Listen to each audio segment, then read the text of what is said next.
예수님이 고향 나사렛에 가셨습니다.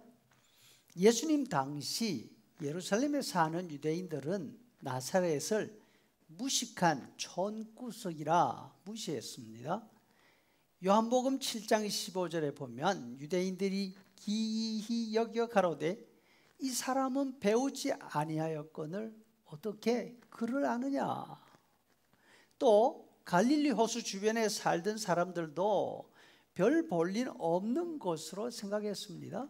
요한복음 1장 46절 나다나엘이 이르되 나사렛에서 무슨 선한 것이 날 수 있느냐.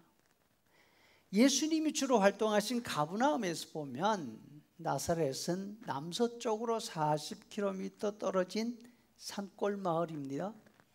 이스라엘 북부 곡창지대인 이스라엘 평야에서도 상당히 벗어나 있습니다.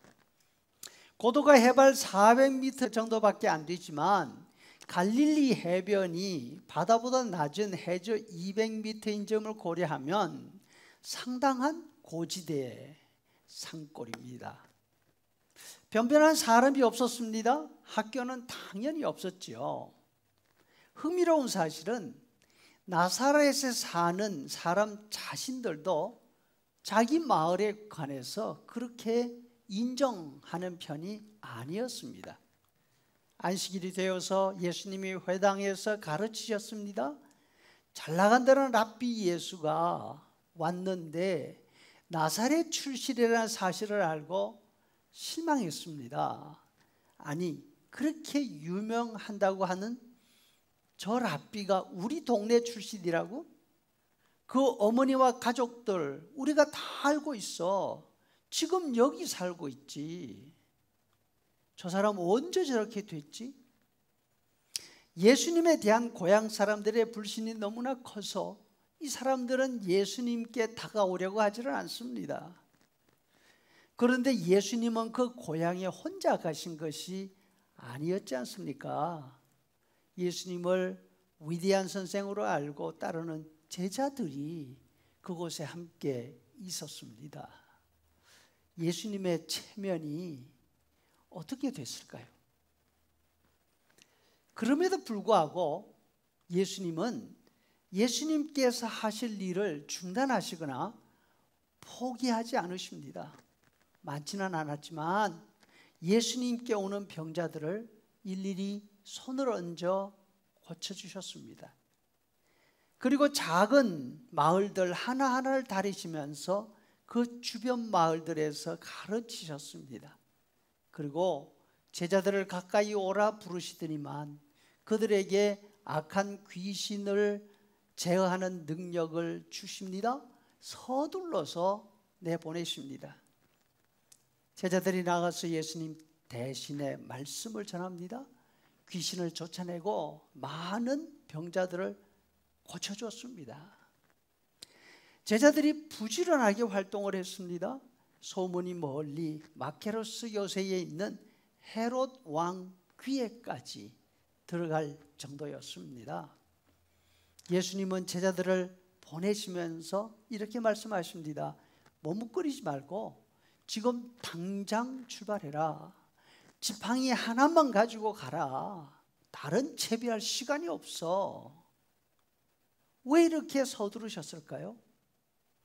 예수님의 마음이 급하셨던 것입니다. 자신을 거부하는 그 사람들을 보시면서 안타까우셨습니다. 이것이 예수님의 마음입니다. 자신에 대한 사람들의 거부감에 화를 내시지도 등을 돌리시지도 않으셨습니다. 오히려 더 적극적으로 말씀을 전하시고 적극적으로 제자들을 내어 보내신 것이죠. 직접 가실 수 없는 곳에는 제자들을 둘씩 묶여서 내보내셨습니다.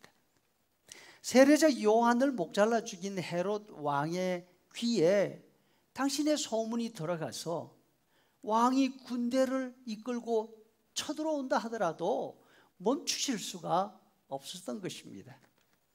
예수님은 고향 나사렛 사람들에게만 이렇게 하신 것이 아닙니다.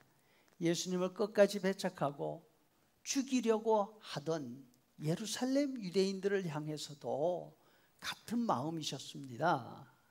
마태복음 23장 37절 예루살렘아 예루살렘아 내가 네 자녀들을 모으려 한 일이 몇 번이 되냐? 그러나 너희가 원하지 아니하는구나.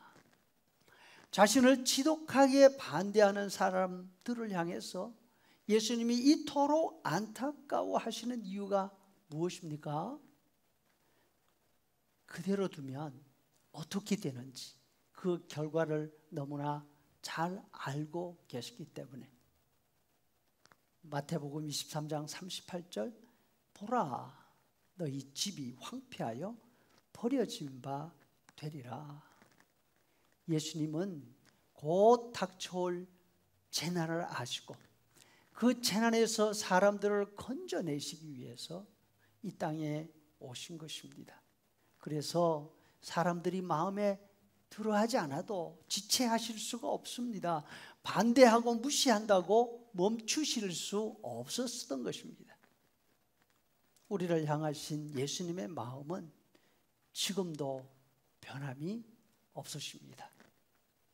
예수님 당시 유대인들처럼 스스로 의롭고 스스로 믿음 생활을 잘한다고 생각하고 있다면 다시 한번 우리 자신들을 돌아봐야 할 것입니다. 그리고 그런 우리 모습에 안타까워하시는 예수님을 알고 예수님께로 돌아설 수 있기를 바랍니다.